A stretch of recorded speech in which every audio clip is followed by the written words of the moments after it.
একটা আপু আমার রান্নাঘর দেখতে চেয়েছেন, তো তার জন্য এই ভিডিওটা করা।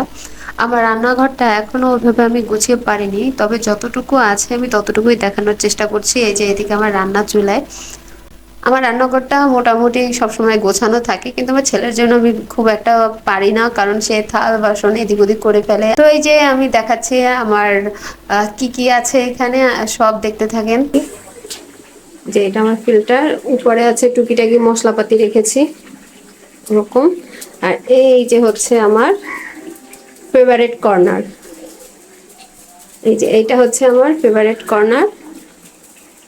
এখানে আমি হচ্ছে আমার ভিডিওর জন্য যত মশলাপাতি আমি সব রাখি। এখানে হচ্ছে আমার চপিং বোর্ড, স্টিলের আছে এখানে দুইটা, এই চপিং বোর্ড এখানে ভেবে রেখেছি। আর এই যে মশলা আপু আপনি দেখতে চেয়েছিলেন, এই যে এখানে আমি মশলা, এই যে ধনিয়া ধনিয়া রেখেছি, মৌরি রেখেছি, রাঁধুনি, তারপরে দেখাচ্ছি এখানে মেথি আছে, লবঙ্গ, জিরার গুঁড়া, সরিষা,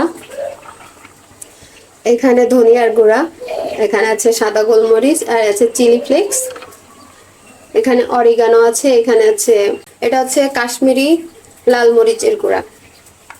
এই যে এই পর্যন্তই।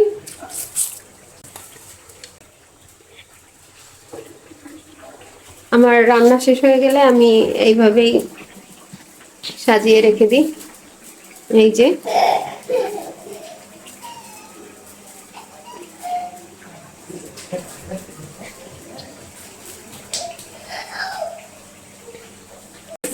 এই যে এদিকে আমি কখনোই দেখাই না, কারণ এই পাশে আছে আমি সবসময় যে রান্না বান্নার যত মশলাপাতি ওখানে, আর এদিকে হচ্ছে আমি ভিডিও করার জন্য যে মশলাপাতি সেগুলো এখানেই রাখি।